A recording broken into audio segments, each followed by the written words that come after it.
c'est l'univers du bonheur.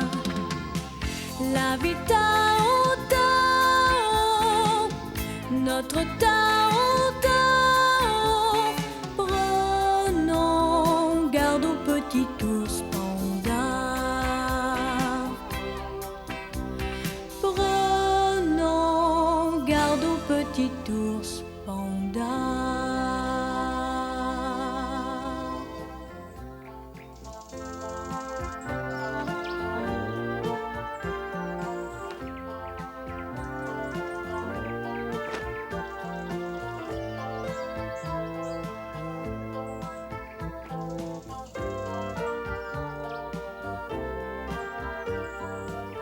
Tu as raison, il n'y a plus une seule noix. Je te l'ai dit, et pourtant hier elles étaient là. C'est bizarre.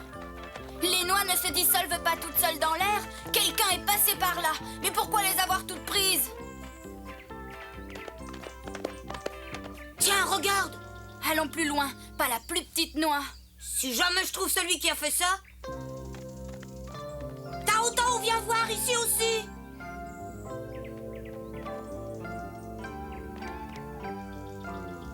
Une méchanceté incroyable. Comme si nous n'avions pas faim, nous aussi. Mais quel être au monde peut manger d'un seul coup autant de noix? C'est sûrement un grand loup, ou peut-être un géant.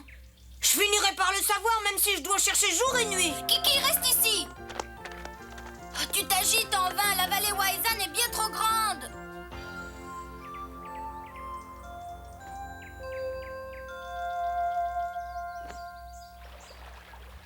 Il ne reste plus de noix, Et qui a pu faire ça?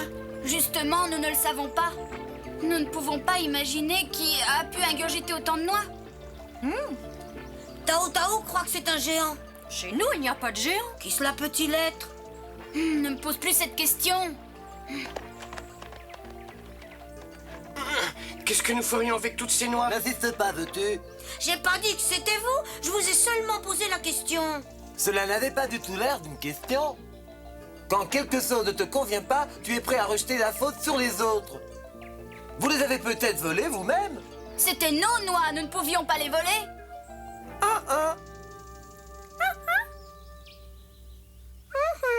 Personne ne sait rien, personne n'a rien vu. Je n'y crois pas. Dans notre vallée, il est impossible de garder un secret. Les noix sont à l'intérieur. Maintenant, c'est au tour des fouilles. Voilà.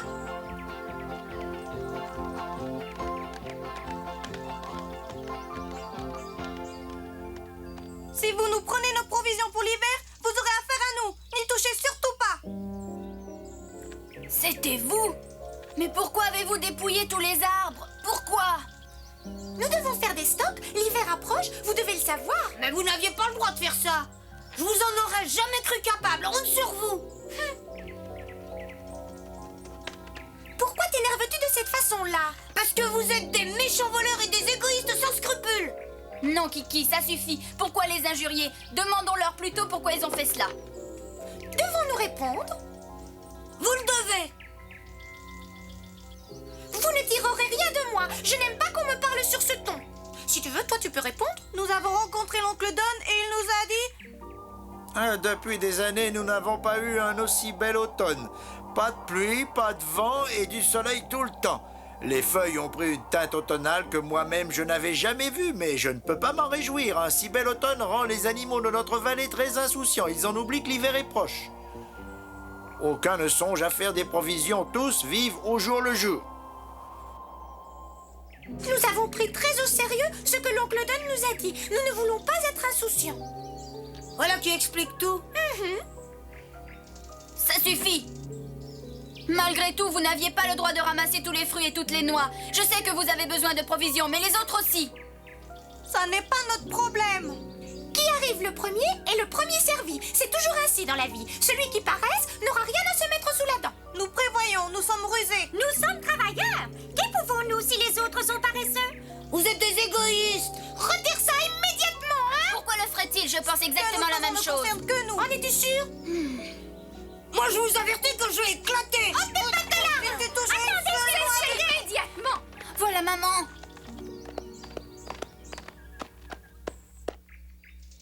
Depuis quand vous coltez-vous avec des plus faibles que vous? Vous n'avez jamais fait ça. Il y a pire, ils nous ont volé des provisions. Tu mens. C'est absolument pas vrai. Suffit avec vos querelles, ça ne vous mène à rien. On ne résout pas un problème en se disputant. Asseyez-vous et écoutez-moi. Je crois que je peux vous aider. Il n'y a pas très longtemps, voici ce qui arriva dans un pays que les humains appellent la Hollande. C'est l'histoire d'une grande amitié qui se transforma en une bien plus grande inimitié. C'était le printemps. Les arbres avaient déjà des bourgeons et des feuilles vertes. Quand un jour, dans le village qu'on nommait le village des chiens, apparut un chien qui venait d'ailleurs.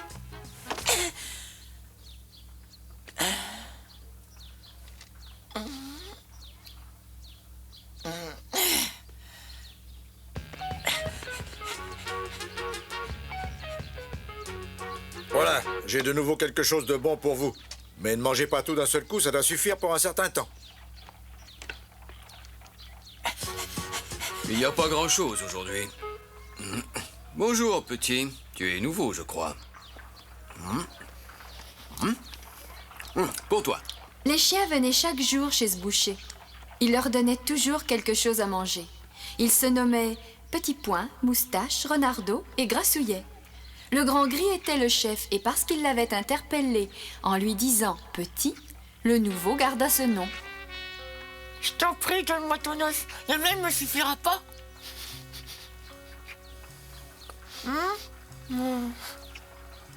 Tiens, voilà. Merci.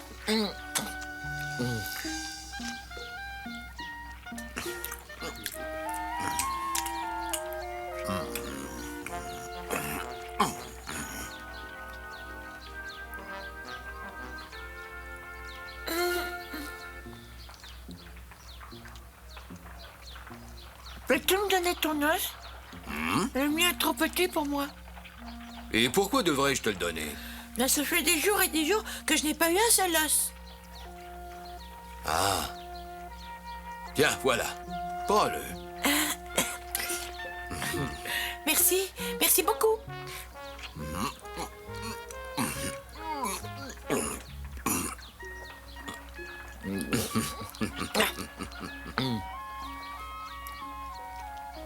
Pauvre petit, tu as l'air d'avoir très faim. Ce fut le début d'une grande amitié entre le chef et le petit. Ils devinrent inséparables. Le chef alla même jusqu'à procurer un toit pour s'abriter au petit, qui devint gros et gras. Le petit croyait avoir trouvé le paradis tellement il se sentait heureux.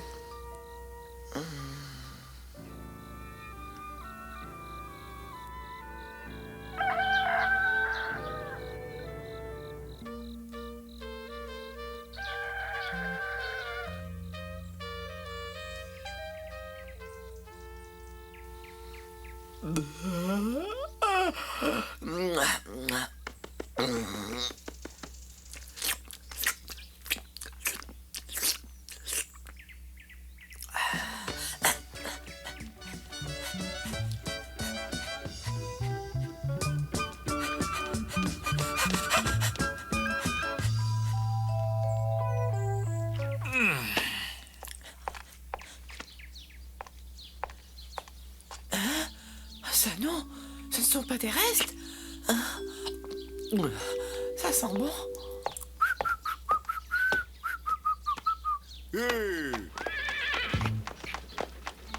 Ça me paraît pas possible.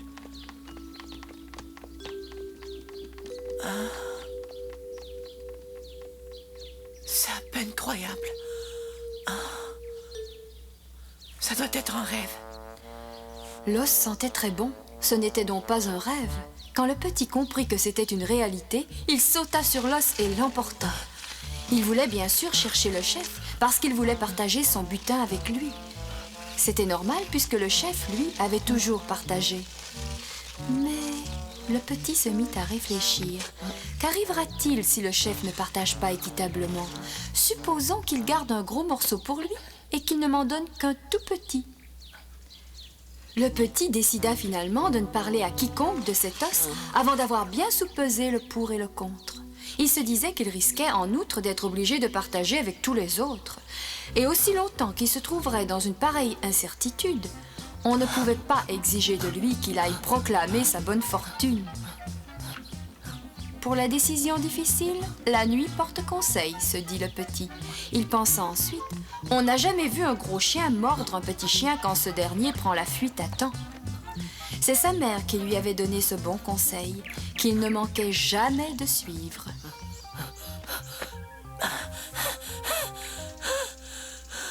J'ai besoin d'une cachette sûre. Le petit avait raison.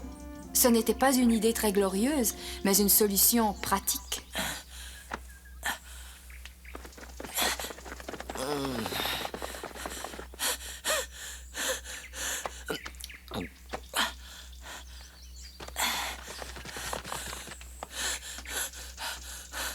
Je suis un chien très malin. J'ai trouvé une très bonne cachette. Je peux être très fier de moi. Il était très satisfait de sa cachette. Il trouvait qu'il avait eu une bonne idée. Et pourtant... Quoi? Des corneilles? Ce n'est donc pas une cachette protégée des voleurs? Je dois en trouver une qui soit plus sûre. C'est ce qu'il fit aussitôt. Il chercha, chercha et chercha encore. Ah, le chef!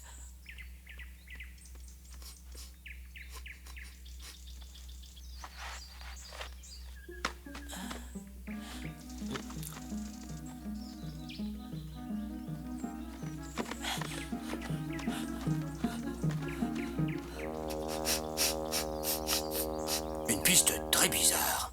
Cela sent la viande et l'odeur du petit. Mais le petit ne serait pas capable de me jouer un pareil tour. Pauvre chef, il se trompait ô combien. Son ami le petit en était capable. Il lui avait menti.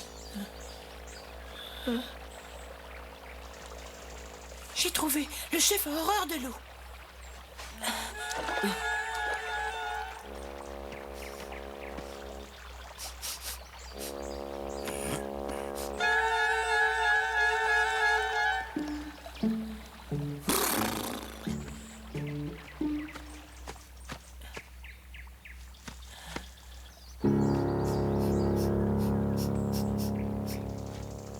Pas de doute, c'est le petit.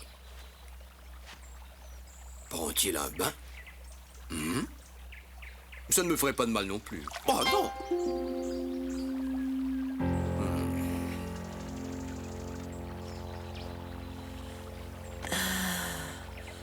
Encore une fois, tout s'est arrangé. Ou bien, a-t-il tout compris? Oh, il est malin, mais moi aussi.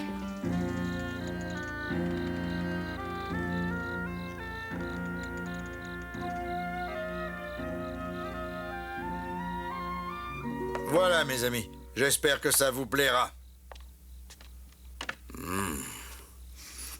Pourquoi le petit n'est-il pas venu? Aucune idée. Ça fait plusieurs jours qu'on ne le voit pas.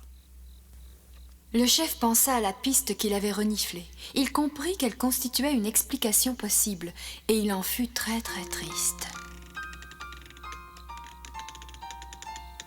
Curieusement, le petit oublia vite qu'il avait mal agi.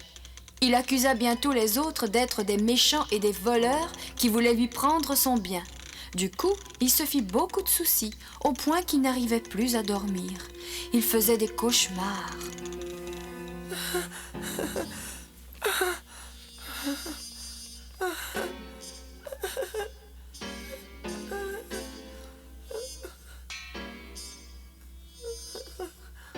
Cet os nous appartient. Donne-nous tout de suite cet os. Nous voulons cet os, le petit. Le petit...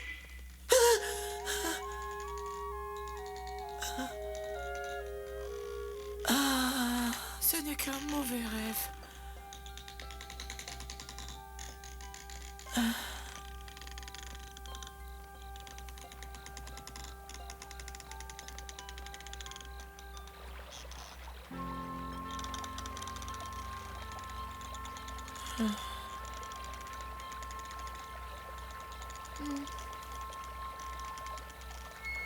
Garde la tête haute, ne te décourage pas, tu vas trouver un endroit sûr.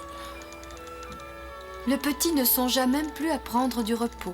Il resta éveillé toute la nuit à ruminer des idées sur une cachette plus appropriée. Enfin, il eut une inspiration. La meilleure cachette, se dit le petit, est toujours celle à laquelle on s'attend le moins.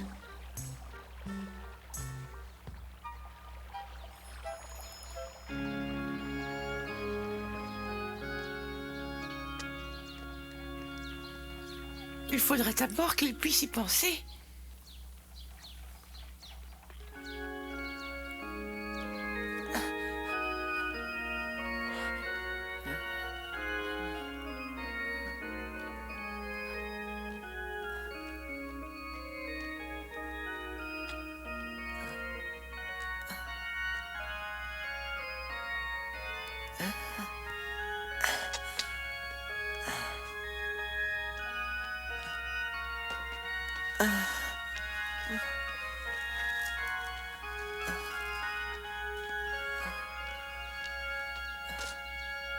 Je défie quiconque de le trouver là.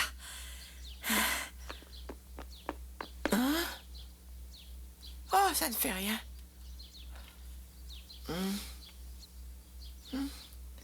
J'ai l'impression d'être un oiseau en regardant la ville d'aussi haut. C'est d'ailleurs très beau. Réveille-toi. J'ai une question à te poser. As-tu vu le petit? Connais pas? Comment est-il? De petites oreilles pendantes et une truffe brun foncé. À peu près moyen.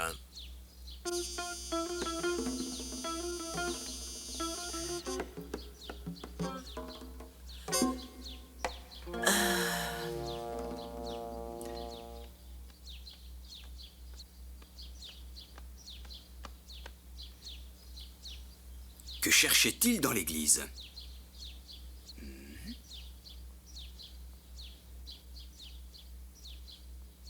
Renardo, n'as-tu pas trouvé le petit entre-temps? Aucune trace nulle part. Chef, je l'ai vu, moi. Où? Tiens-toi bien, il sortait de l'église. Que me chantes-tu là? Fais attention, si le sacristain t'aperçoit, il va te chasser brutalement. L'église est interdite aux chiens. Oui. Le sacristain, le curé, et mon grand ami le petit.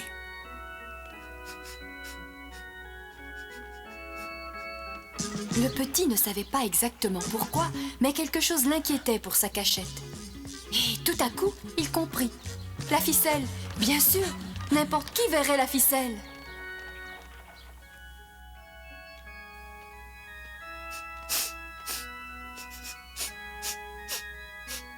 Non.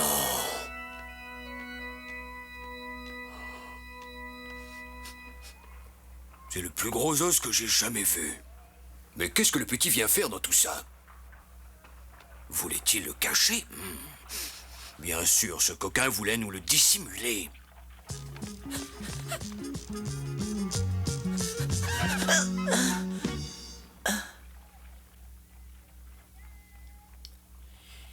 Il est à moi.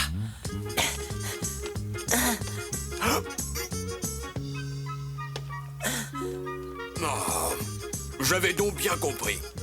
Attends, le petit!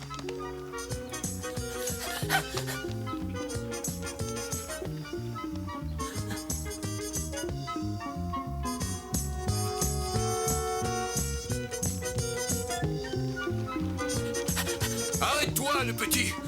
Tu ne m'échapperas quand même pas! Je n'ai jamais rencontré de toute ma vie un ingrat tel que toi! À la place du petit, je me rendrai. Oui, et immédiatement. J'ai toujours partagé avec toi tout ce que je possédais! Le petit aurait volontiers répondu au chef pour tout lui expliquer. Mais ayant peur de perdre son os, il n'osait pas desserrer les crocs. Maintenant, tu ne pourras plus me rouler! Et pourtant, le petit ne s'avouait pas encore vaincu. Une entrée peut aussi être une sortie. Le petit réussit à filer par le terrier. Aussitôt, le chef se lança à sa poursuite. Le petit était résolu à défendre sauvagement son os. Le chef était résolu à arracher sauvagement cet os au petit.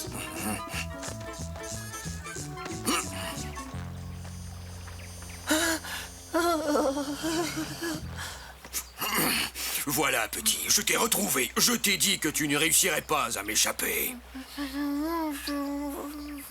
Désolé, mais je ne comprends pas ce que tu dis. Parle clairement si tu as quelque chose à me dire. Décampe, chef. Cet os m'appartient, je te le donnerai pas. N'as-tu pas honte de me parler ainsi? Nous avons toujours partagé tous nos os avec toi. Ce n'était que des débris que le boucher vous avait jetés. Mon os, c'est tout autre chose. Ah oui, tu crois cela, petit?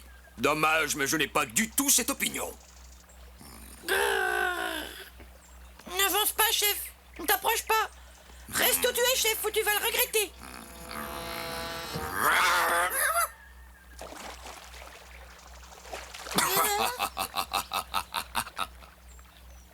Tu ne pourras pas rester là-dedans éternellement, petit. J'ai le temps, j'attends. Et ça t'amuse? J'ai tout le temps, moi aussi. Je peux très bien attendre. Eh bien, attends. Si par hasard tu te mouilles trop, tu peux sortir tranquillement. Je ferai en sorte que tu te sèches. Tu oublies, chef, que j'ai de quoi manger, toi non? Aucun ne voulait céder. Chacun restait sur ses positions. Il ne s'agissait même plus de l'os, en vérité. Chacun voulait avoir raison. Chacun voulait sortir vainqueur de cette querelle. Ils ne se parlèrent plus. Ils restèrent immobiles, sans se quitter des yeux. Et le printemps fit bientôt place à l'été. Il fit de plus en plus chaud. Avec la canicule, les orages et les pluies d'été se succédèrent. Les deux chiens ne bougeaient toujours pas. Ils s'observaient en silence. L'été passa aussi. Survint l'automne, mais les deux têtus ne s'apercevaient de rien. Ils se taisaient et se regardaient fixement.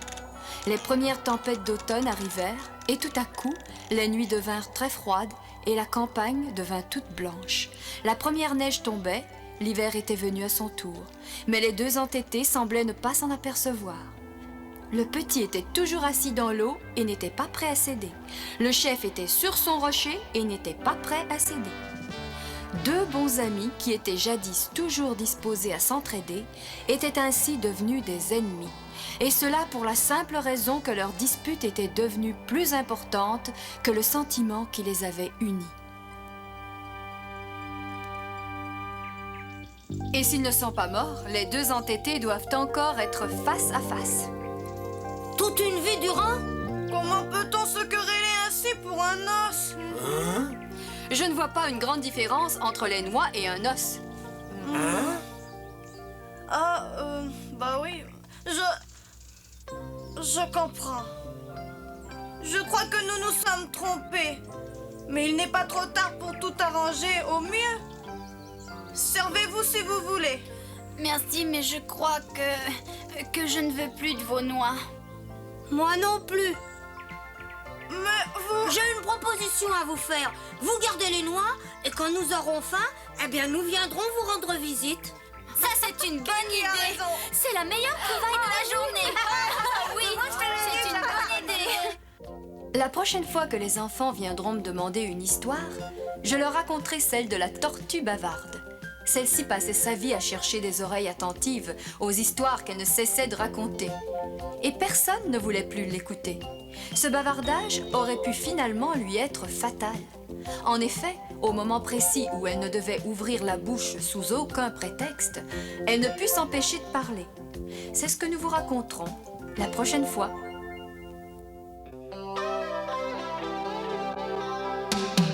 Dans le pays des grandes prairies et des cascades argentées, où tous les animaux sont beaux, là où les arbres sont si verts et grisants, le parfum des fleurs, c'est